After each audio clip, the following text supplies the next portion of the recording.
Bismillah ar-Rahman ar-Rahim. Assalamu alaikum.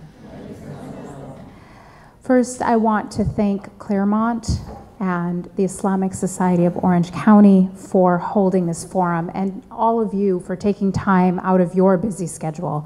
I also want to thank all the speakers that we just heard from. I know that I learned so much and hope to really, if anything, summarize and reinforce a lot of what we just heard.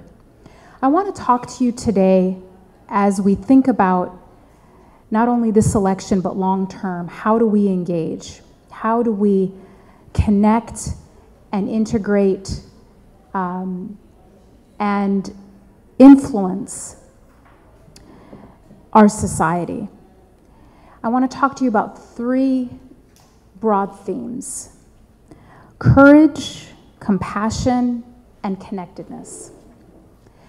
And I think it has to begin with courage, because as so many other speakers have pointed out, there is a lot to look around and feel fearful of. We're not paranoid when we feel that there is very dangerous rhetoric about our community.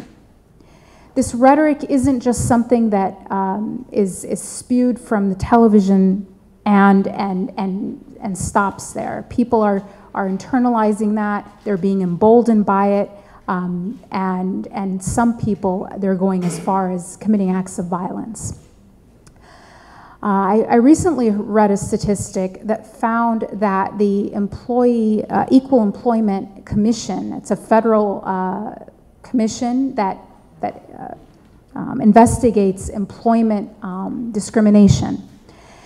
And I read that the percentage of religious-based employment discrimination cases that they investigated last year involving Muslims was 40%. 40% of their religious-based employee discrimination cases were of the Muslim community, a community that makes up 1% of the total population. So it's not paranoia to think that there is a problem. I'll also tell you that in our own research at the Institute for Social Policy and Understanding, Muslims are the most likely faith community to report experiencing some level of discrimination in the previous year, where 18% say it's regular discrimination, and the majority say that they have experienced some level of discrimination in the year before. It far exceeds Jewish Americans, which are usually thought of as the most likely to experience religious-based discrimination, and of course far exceeds discrimination experienced by Catholics or Protestants. We also know that the FBI, according to the FBI statistics, and these are the most up-to-date statistics we have, that in 2014, there was a decline in hate crimes against every group in America except one, where there was a sizable increase. And that one group where there was an increase instead of a decline were against Muslims. Why I set this out is because I am under no delusion that things are okay. I am under no fantasy that everything is great. But it's precisely because of all of these things that I ask us to start this engagement from a place of courage.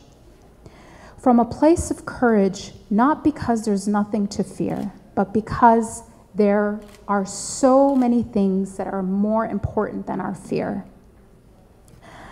I'm reminded of a story that I want to draw you back to in the Quran.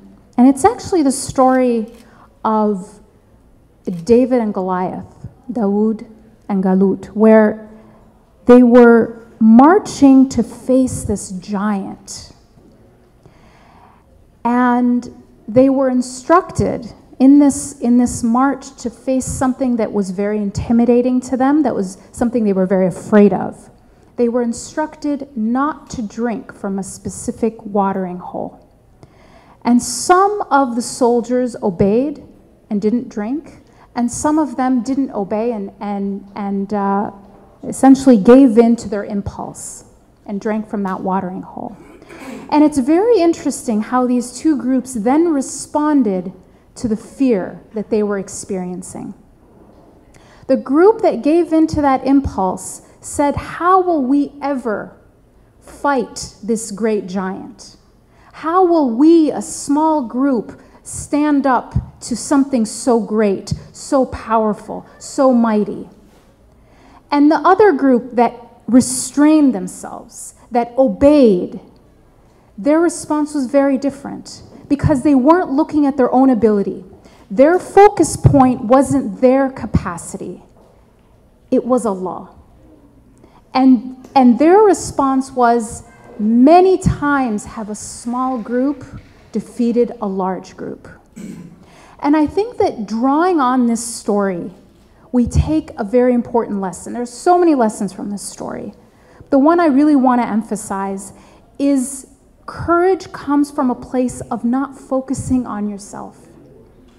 I'm not asking you just to be confident, because there's a lot of great reasons to be scared. I'm asking you not to look just inward, but to look up.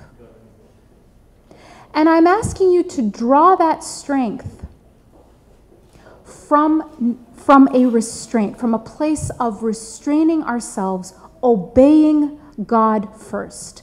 Because I never feel strong when I think it's about me. I never feel strong when I think it's up to me or my abilities to do something. I have been in so many situations where I know I'm the least experienced, I'm the least knowledgeable, I'm probably the youngest in the room, and I'm definitely the only hijabi, usually the only Muslim, sometimes even the only woman, in very powerful rooms where everybody has better connections, more money, and more influence.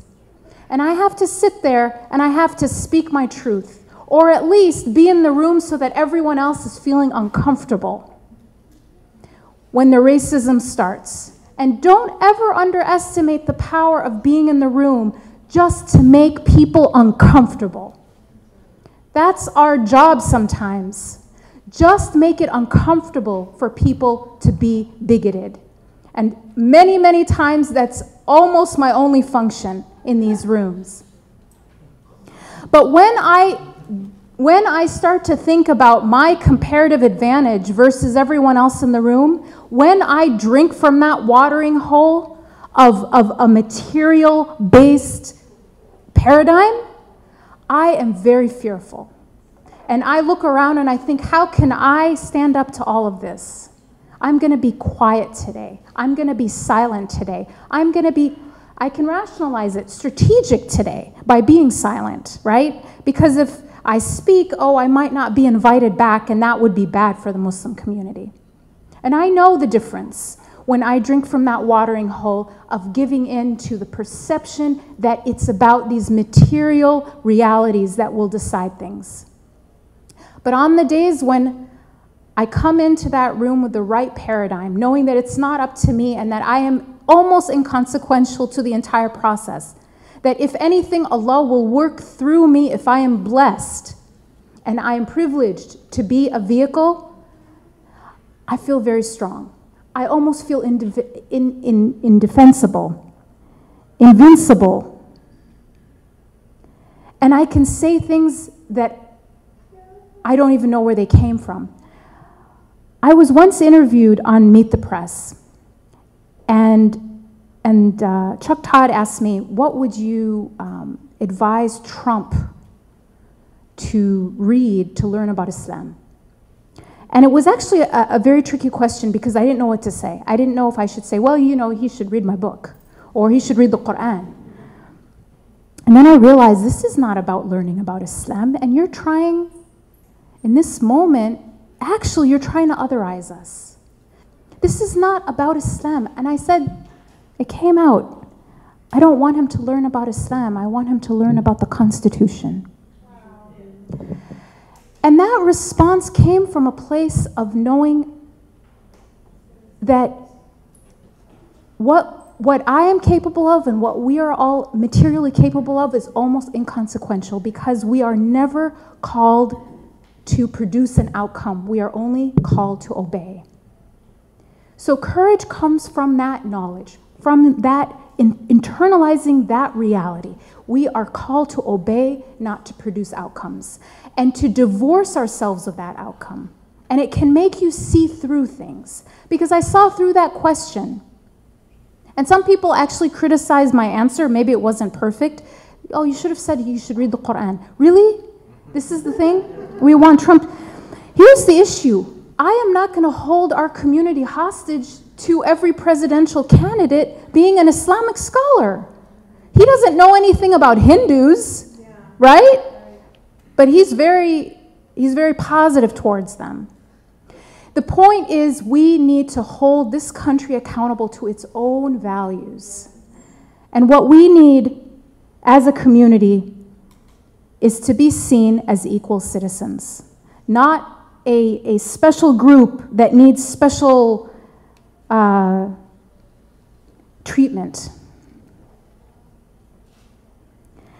But courage, it's also about understanding justice. And I'll tell you, this is something I discovered. I'm ashamed to say I only really heard this part of this ayah very recently. And we've heard this ayah so many times, stand for justice. I'm paraphrasing, even if it's against yourself and your family, or rich or poor. But the next part of the ayah is almost forgotten. We almost stop there. The next part of the ayah says, if you swerve away from justice, okay, we got that, or refuse, or turn away, and then the warning. This ayah is not just about behaving in a biased manner, which we all hear and of course recognize, and it's very important. It is also about refusing to act. Do you know how scary this is? When this ayah is a warning, that powerful warning is not just about swerving away from justice. It's about seeing injustice and doing nothing. Standing on the sidelines. And I want to talk to you about voting. This is, yes, it's a simple thing. It's something, you know, I can make arguments for why it's not enough and perhaps it doesn't change as much as we want. But I'm going to tell you, I'm just going to ask you one thing. If voting were so inconsequential and so unimportant, why do so many people work so hard to suppress the votes of people of color? Why are there so many people trying to intimidate people from actually going to vote? If it is so unimportant, why are there laws being passed in the guise of voter ID all over the country that are openly meant at suppressing the votes of certain people who will vote in a way that these groups don't want? If it isn't important, then why is it being fought? Why was it so suppressed for so many years in more institutional, less hidden ways, if it doesn't matter? So many people have struggled to give you and I this right, and we can't afford to turn away from it.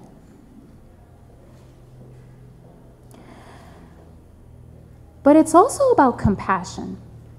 And I think courage is so important as a starting point, but it has to be tempered with compassion. I want to go back to something Dr. Bazian mentioned. And I'll say it in a different way, but it's really the same idea. We are such a battered community, really verbally assaulted every single day. Just by turning on the TV, we hear this. And so as essentially a beaten down, bullied community, it's natural and understandable why we would want acceptance. It doesn't mean we're bad people because we want acceptance. But I am going to ask us and challenge all of us to sidestep that impulse of wanting acceptance, to do something very different. To approach people not from a place of need, not from a place of need for acceptance, but from a place of generosity, to offer compassionate understanding. Meaning this, when we stand and engage with other human beings, if we approach them from a place of need, which is the place of wanting acceptance, it's a very different power dynamic than when we approach people with something to offer them.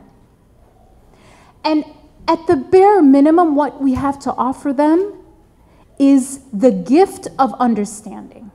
The gift of understanding us as people, our faith, who we are.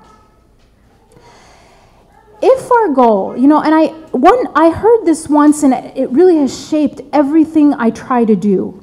I was once told, make your goal not to be liked, but to be understood. To be accurately understood. And when people accurately understand you, you've given them a gift. And if by accurately understanding you, they hate you even more, you're still successful. You've still met your goal. Because there are people, the vast majority are not this way, but there are people, by understanding who you truly are, will hate you even more. And that is okay. We will not compromise who we are for these folks. And this really brings me to the problem of feeling like the bullied, battered child on the playground. Is psychologically that abused child feels like their well-being is in the hands of their abuser. And so they are almost obsessively concerned with winning that abusive parent over, getting their love as impossible as it is to get. And I really see some of these tendencies in our community. We are so focused on winning over hardened bigots. We have conferences about it. We spend entire days talking about our strategy for winning over these people. And in the process, we completely ignore the many, many more people who are actually holding out their hand in solidarity. We really are. Something really got me thinking. I was at a conference last week, and I spoke to about 450 people at the Diversity Leadership Council annual conference in Johns Hopkins University. And the president of the Diversity Leadership Council came up to me afterwards and said this. He said, look, everything you've said resonates, makes sense, and I want to support the Muslim community in this time. This is a gentleman, he was an African American who had spent really his whole life fighting for inclusion and diversity. And he said this to me. He said, now, if I want to show solidarity and support for the LGBTQ community, I would wear a rainbow pin or have a rainbow flag, and that would be a show of solidarity or support. What would I do? What symbol would I use to show support for Muslims? And I had no idea what to say, because we've never thought about it. We've never thought about giving people a concrete but simple way to visually show their support for us, to make it a movement. We have not created infrastructure for building these coalitions. And so another example, I had someone actually ask me, how do I donate to a Muslim organization that is sort of the equivalent of the ACLU? And there is an answer for that. So that was not hard for me. But the point is, we are spending most of our time on those that we will likely never win over, while ignoring the many, many more who are our natural allies in this fight for justice.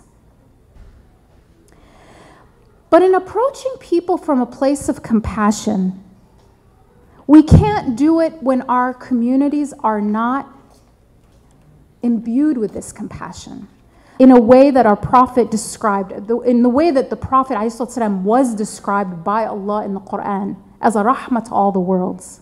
If he is our example, and that was his signature trait, and we will make this our signature trait, we have to start internally. We have to start inside our families. We have to start inside our communities. We've all heard and talked and experienced microaggression. Microaggression is something I don't think we understand. It is debilitating. It destroys people, it destroys families, it destroys communities. But there's the opposite of microaggression. I'm going to offer this idea of micro-compassion. Micro-compassion is an idea that is central to the Sunnah. When other people sometimes are learning about the Sunnah, one thing that I've heard, remarked on so many times is the detail by which the Prophet ﷺ instructs Muslims in the way they interact with each other. Things that seem so minor, and yet there are teachings around them. Not to take someone's chair if they get up temporarily. Not to whisper between two people if there's a third one in the room. The etiquette of human connection is central to our community, and it is these things that build compassionate communities. It is these things that create a light within our own communities that can radiate out. But so often our communities inside them, they lack strength because they are fragmented, and they are fragmented because we are not engaging our families and each other with gestures of micro-compassion. Unfortunately, so many times I'm hearing that people experience more kindness outside the mosque than inside the mosque. That the mosque is a place where people are guarded. They're afraid of what someone will say. And this has to change if we are going to engage with this light of compassion. Our light of compassion has to extend far beyond the walls of the masjid, far beyond the walls. I won't even call them walls, they should be the bridges of our community. And I want to just give you one example, I hope as an inspiration. ISPU is doing a major research project in Michigan to look at American Muslim contributions in the state of Michigan as a case study. So one of the things we discovered as we were doing this research is the role of Muslim Americans in the Flint water crisis recovery. And we were simply blown away just by doing the research, just by documenting what Muslims were doing. Muslims have donated more water bottles than any other group or community in Flint. More than 1 million clean water bottles were donated by Muslims, and that's just the simplest thing I can give you. Muslims have volunteered to set up free medical clinics in Flint to care for people because of the contamination. Not only are they coming in and volunteering temporarily, but they're setting up social service organizations permanently in Michigan that are Muslim-founded and Islam-inspired. The woman who is leading the class action suit on behalf of the people of Flint is a Muslim woman. And this is one example in one city. And I share this with you because I agree with what Bree said about rewriting the story we tell ourselves about ourselves. We are not a benign tumor, we are a vital organ in the body of America. The more we think of ourselves in these terms, the more we will behave in this way.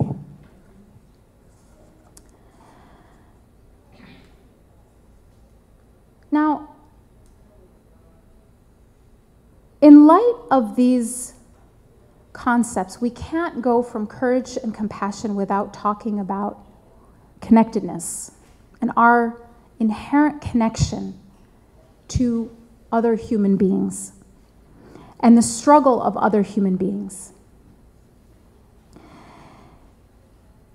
The first thing that I hope that has become more and more obvious is that racism and bigotry doesn't discriminate.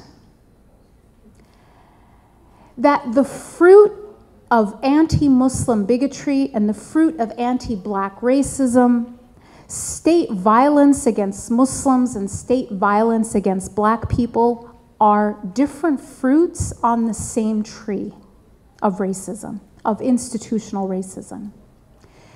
If we don't challenge the tree and only look at one fruit, we will never get past this problem. We have to understand the interconnection between these problems, between these challenges. And this is not just rhetoric. ISPU uncovered a very interesting overlap. We looked at legislation proposed at the state level that targeted American Muslims in the form of anti-Sharia legislation.